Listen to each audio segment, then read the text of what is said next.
Welcome back to 30-Second Basketball, where we go over the most important games from the previous night and recap them in around 30 seconds. Let's get started. The playoffs started yesterday, and we got 4 matchups to go over. First off, the Jazz visited the Mavericks in the American Airlines Center.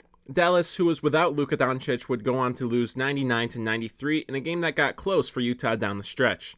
It would be Donovan Mitchell and Bojan Bogdanovic carrying the load for the Jazz with 32 and 26 points apiece.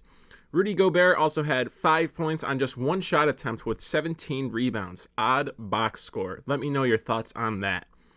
Jalen Brunson and Spencer Dinwiddie tried to get it down for their team with 24 and 22 points apiece, but they couldn't pull out enough points to beat the Jazz. The second game in Dallas will be played on Monday night as Utah has a 1-0 series lead. The Grizzlies vs. Timberwolves series started last night as the 7th-seeded Wolves would upset the young Grizzlies in a Game 1 of the series, 130-117. It was a very collective effort from Minnesota, but it would be Anthony Edwards with 36 points and Karl Anthony Towns with 29 points to carry the Wolves over Memphis. John Morant had 32 points for his Grizzlies and Dillon Brooks chipped in with 24 points of his own, but it just wasn't enough to defend their home floor on Saturday night. There was also a woman who chained herself to the stanchion and had a chain around her neck. She was reportedly with animal rights group protesting. She was removed and is being tried for trespassing and disorderly conduct. Let me know your thoughts on that.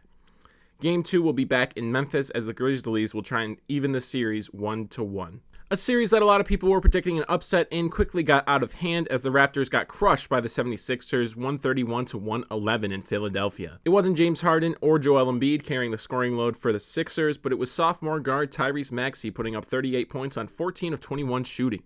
Tobias Harris also had 26 points on efficient shooting as the 76ers routed the Raptors. Pascal Siakam had a 50% shooting night with 24 points and 7 assists, but it was nowhere close to beating Philadelphia. Scotty Barnes did hurt his ankle during the game and would leave, but his x-rays have fortunately came back negatively. The second game in Philadelphia will happen tomorrow night as the Sixers lead the series 1-0. The last game of the night for the playoffs opening day would be the Nuggets playing the Warriors in the Chase Center. Steph Curry was back for this game, but he came off the bench, but it wouldn't matter as Golden State beat Denver 123-107. It was Jordan Poole having a super efficient game with 30 points on 69% shooting to lead the Warriors. Steph Curry also had 16 points off the bench and sank 3 three-pointers. Nikola Jokic tried his best for the Nuggets, dropping 25 points, 10 rebounds, and 6 assists, but it was nowhere close to beating Golden State. Will Barton also had a nice 24-point game, but obviously not enough. The Warriors will now try to go up 2-0 on their home floor tomorrow night.